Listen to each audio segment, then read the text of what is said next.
Yes, trying to make a video, but a certain animal will not allow the video making to be done. Yeah, so I'm going to have to get up and do a walk and such. Because, I can't sit here because he won't let me do it without being, pain in my ass. So I'll have to go run away from the cat in some sort of usual manner. Anyway, Professor Anton video. Yeah, he'll stay there, hopefully. Anyway, death. Death. He thinks death is the deal maker. Look at this thing is sprunging. There we go. It's on its way. Blah, blah, blah. Yay. I didn't get any of my planting done. Look at all those deers. 1, 2, 3, 4. I don't know. Way too many. 7. Shit. Anyway. This is a lovely spot. Right by the fallen trees. Yes. Yeah. Anyway, that's where all the locusts are. They're eating the roots as we speak. The whole flock of them will be flying out in another year, next year, if I'm still here. The locusts will be here. It'll all look like doom. Anyway. Alright, so death as the deal maker, that somehow death, gives us an incentive to get something done or some kind of crap like that. It's just the same old argument. They're just every bit of life that you could throw. You could throw any kind of circumstance into this bargain, and they'd say, okay. It doesn't matter how bad the deal gets. They'll just keep saying, okay, we'll make it good enough. Just through perspective. I mean, I could just, all this stuff is so arbitrary. But, we could just do thought experiments. We could just triple how many people died in World War II. And everybody say, well, that's bad, but okay. Quadruple it. Multiply it by 500,000. It just doesn't matter. People have no perspective. They just judge life because they're doing okay. They haven't been, buried alive in an earthquake and had to, chew their own leg off. So as long as they don't have to go through any of that horrible shit, the really just bizarre, crazy, awful shit, where you're at a presidential dinner and your eye falls out of the socket and falls in your soup and, everybody starts throwing up and it's just terrible. Then everything's just fine. La, la, la, la, la. And it's just, let's just make up a story. Just pretend you're a Jedi. And you can just make it up in your head, right? You could just think about how you're fighting Darth Vader, and you can make things move. Like just point your hand at it, and the power of your hand will make it come to you or something. Which was kind of weird because Darth Vader did use his mechanical hand, when he was mind gripping people's throats and stuff, which is sort of bogus, right? Because that's a mechanical hand. He wouldn't have any superpowers. So anyway, back to this subject. It's just look, mental perspective. So you want to turn life into a cartoon. It's doable. Turn it into a Road Runner cartoon. There's a lot of people do that, and they just start laughing at life. Ha ha ha! Isn't it ludicrous? Ha ha ha ha ha! Because they're just gonna have a party. They don't care whether it's the Titanic. They don't care about the little kids with the their arms decapitated and all that kind of shit. They just don't give a fuck how much it costs or what it costs. As long as they can find it stomachable, it's all okay. They'll just get drunk enough and then everything's okay. Or else they just get drunk on some sort of philosophy, In the old days it was religion. You get drunk on some dopey religion that tells you have a mission. That, for every little thing you do in this world, you're earning points, that'll, it's like green stamps, and when you go to heaven, you get to cash in your green stamps, and, you're going to get the hood ornament for a 1957 Corvette. And it's just going to be so cool, because, once you got the hood ornament, the car is going to just come, just naturally, obviously. Everybody's driving Corvettes in heaven. Anyway, just live a lie is basically all they're selling. Is just live a lie. Just turn any of the crap. Just it's an absolute turd. Okay, a gorilla walks by, takes a shit right on your dinner plate, and so you just say, okay, well, I have to eat dinner, so I'm just going to pretend the turd is whatever, chocolate ice cream, and make the best of it and do all this stoic crap and just say, okay, I'm part of the game, I'm part of the machine, I'm part of the wonderful pageant of bullshit, and blah, blah, blah, blah, blah. And it's all just a lie. It's just denying the truth, just to as a mechanism of getting you through it, making your experience on Earth less frightening, horrifying, terrifying, nauseating, disgusting, revolting, obnoxious. Yeah, so for your own sake, for your own selfish indulgence, lie to yourself. And I wouldn't care if those lies didn't add up and create what's called a social conscience.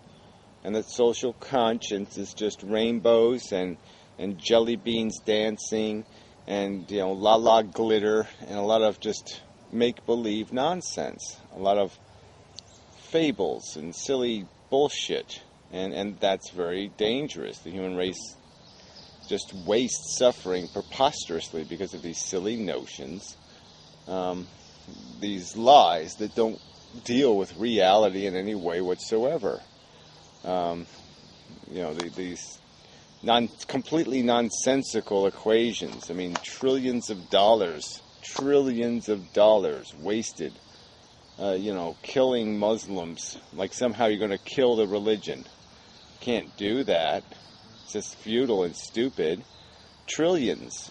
I mean, it's just what you could do with those resources, all those man hours of labor, all that hardware wasted. We could all be twice as rich as we are. Yet we just throw it all away on nonsense because of these stupid, idiotic notions in dopes' heads that somehow this is going to solve the problem, that this is the solution to the dilemma. And, afraid not. And so, it's all at who's compromised. So this is the game people are playing.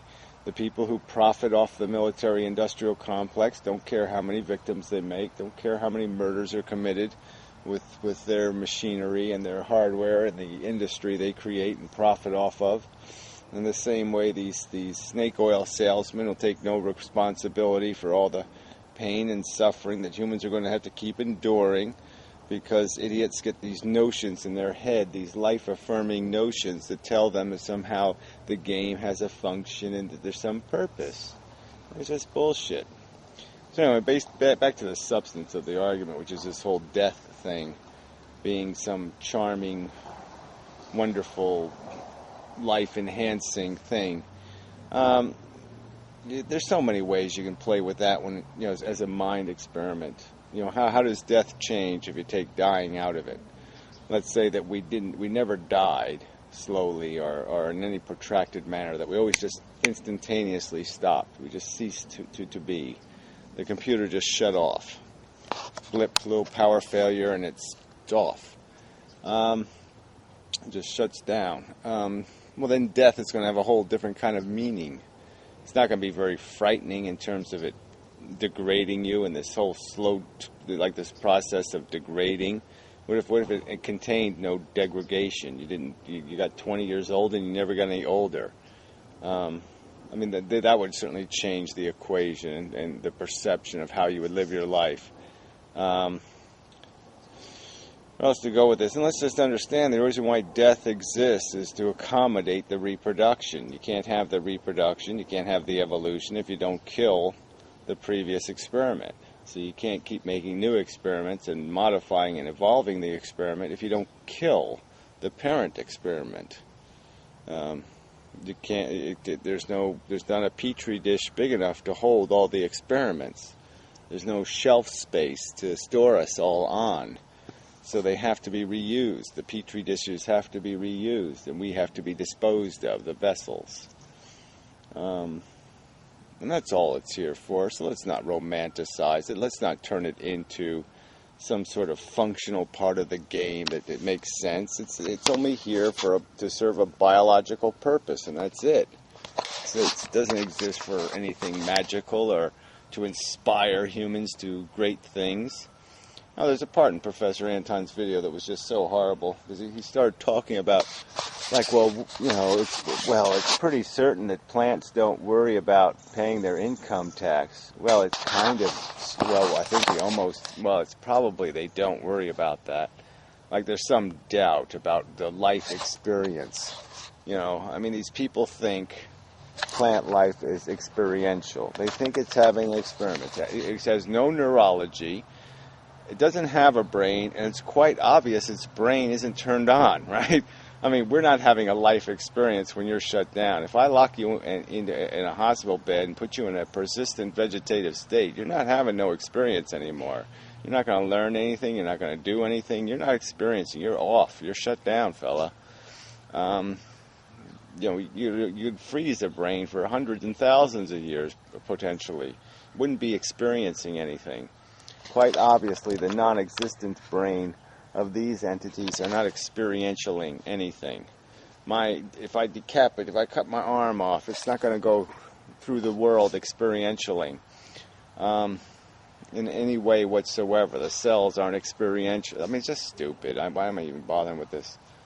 It's just and then he jumps. So he jumps from that conclusion about plants, and then he jumps to humans, and he just kind of brushes over the experiences of all these different kinds of mammals who are experiencing maybe even more than we are, and in terms of the richness and the texture of the actual feelings they're experiencing and the emotions, the passions. Their passions are probably much clearer, much like three-dimensional color is the kind of way they're feeling through life. And it's and our intellect is probably detracting from our capacity to feel with that kind of passion. But he keeps diminishing it as if somehow we are having the richer experience because we have some knowledge. Knowledge doesn't make this experience richer. And every bit of knowledge we gain points to one thing, which is futility and stupidity of the whole thing. So here's another piece of context. I mean, what are we? Do you really think that you are 1 in 7 billion? We can't really just dissect a human being into, like, say, 100 personality characteristics, 100 classes of fears and general likes and dislikes, general philosophical perceptions or understandings, general emotional kind of reactions, sensitivities, sensibilities. That we could just break it down to maybe 100, 200, 300 of these. And so then every human is made out of those constituents. I would argue that I could break it down to 10, and I'd be satisfied with those distinctions. But let's just say there's 100. There's lots of ways to mix and match 100 variables. But is it really that unique? I mean, do you really think, there aren't, out of 1,000 people on this planet, like there aren't 5 people in this town, for example, who have a general philosophy like mine, kind of depressive and kind of worried and kind of not seeing much point in existence and, kind of troubled about waste of suffering and the silly behavior of the common human who's all caught up in the game, like the game actually is doing something or accomplishing something, and whatever. I mean, I could just go through the thoughts are probably quite similar. They might even physically be similar. They might look something like me. So again, what in that context, if you were 1 in a million, that would still mean there are 7,000 people just like you, or just that could be classified as you by some standards of constituent possession, important constituents. Like, who cares, whether, I don't know, you have a size 10 foot or a size 11, who cares? I mean, little differences wouldn't matter. So where am I going with this? And you've been built by all these little arbitrary circumstances, little events that happen in your life, and if those didn't happen, you would be quite different in how you interact and how you behave personally. And so it's also kind of arbitrary. But it's all sentenced to be here over and over and over again. So as long as these other people keep rolling these dice, the baby dice, the death is sort of irrelevant. I mean, why should I look at death as being something? Well, I got to get it done now. Well, no, I don't, because apparently there's going to be 7,000 other people going to feel like me too. Who let them do it? If you're going to work that way. But it also works in this very negative way, in the sense that I don't get any escape here. I don't get a solution to my existence. I don't get to be done with it, because that really is the question. I mean, some people would find the idea of eternal life kind of daunting. I mean, what if you couldn't be killed? What if you were like a Frankenstein and you just couldn't be killed? You'd have to blow all your atoms to bits or something. Like your Jason in Friday the 13th, or your whatever the other guy, Michael Myers, or you're just really hard to destroy. What then? You just live in this purgatory of being kind of done with it, seeing that it's kind of a simple game, and you're stuck playing it forever, because the game isn't going to get any better. It's this tic-tac-toe game, and once you kind of know the tic-tac-toe part, once you kind of know the general psychology, you're saying, well, what was I chasing all my life for? Just to gratify an ego? So I could say I'm better than somebody? And that was supposed to make it all okay, and I'm great, and then what? Oh, that's right, I have to get into another competition and prove I'm great again. And I get into another competition and prove I'm great again. I mean, it's just this perpetual chasing of the little gold medal. I win, and then as soon as you say the words "I win," you're going to lose, because you're going to notice that somebody else has won more than you, or something else, and the competitive nature is going to stir up again, the desire, and we all want that. It's like we don't want to be marching through life impotent and ineffectual and out of the game without the passion. But there's really no practical way to direct the passion. There's nothing good to do with it. It's just a silly, stupid game. So the only way you can exercise your passion is through this very stupid and crude and silly game. That has no fairness built into it, no equity, no civilization even is vacant from so much of it. So what the hell's that? So anyway, death doesn't get me out of this.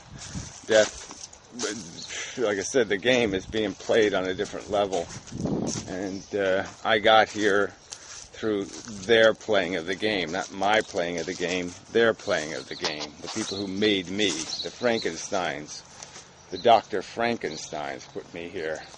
And they're going to keep doing that as long as you snake oilers keep selling the propaganda that there's some point in perpetuating it. There's some point in forcing this march over and over and over again for your delusion of some sort of grandeur moments, because you have a lollipop, overlooking the Atlantic Ocean on a beautiful summer day, that somehow, all the crap going on in the hospital 3 miles away is worth it. All the crap going on in the slaughterhouse 5 miles the other way is worth it. And all the crap going on in the third world over there somewhere is all fucking worth it. Well, it's not a life I'd live for all the money I could ever collect. I'd love to bargain consciousness a way out of it, a ticket of liberation from the drudgery. And that's the real downside here, is as you get older, it just becomes obvious. The game reveals itself. You see yourself caught up in the same stupid addictive patterns, and and it gets gnarly. And it's really tempting just to say, well, just to make myself more functional, And just to make myself more capable of getting from here to tomorrow, let's just tell ourselves some lies. Let's just pretend, I'm a Jedi Knight, and then it'll all be okay. And I'll just Jedi my way till to tomorrow. And I could just pretend that I saved the world yesterday, so I could feel really good about myself today, right? Because I could just pretend that, oh yeah, yesterday I had a big fight with Darth Vader, and I cut his head right the fuck off, and it was just really cool, and I win, and I save the universe. And so yeah, I'm really cool. So now I can feel good about myself. But is it real? No. Is it effective as a way of life? Sure. But it's a lie. It's a cheat. It's a stupid game. And when you have to cheat to play it, that makes it insidiously stupid, right? I mean, when you have to a lame, weak game like tic-tac-toe, right? It's already weak, and you have to cheat. All right, it's a game can't be won if you know the rules of the game. And if you're on top of that, you have to cheat. You have to sit there and like play against a 2-year-old. God, that's just so weaselly. So anyway, yeah, I gotta do. So this place is nothing. There's nothing. I got so much to do here, but I just couldn't give a fuck. Just couldn't. And that's the downs. That's the risk. I'm not denying. The truth is, it runs your batteries down. It steals some power that you could that your native animalistic self could probably regenerate, but it can only do it through the lies, through ignorance, through the fable. Without the fable, you're just not going to be able to contrive excuses. So anyway, I just think if there's anything interesting here to video, but not yet. These cabbages aren't doing too well. I guess this one needs water, Gary. Oh, there's water right where it's not supposed to be. It's probably not adequate supply of water. Yeah, that one died. Winter took it. Only one of them survived. But anyway, who cares? I mean, who cares? I don't care. You don't care. Everybody doesn't care. I just couldn't. I just can't. Yeah, I just can't care. Ugh. But I don't want to have to, because I'm alive, so I don't have a choice. But quit quit selling the game. Just quit selling the game. It's a bad game. It's made out of shit, and it's really just wrong. To be selling it to people stupid enough to buy it, just because they're desperate for anything. Such.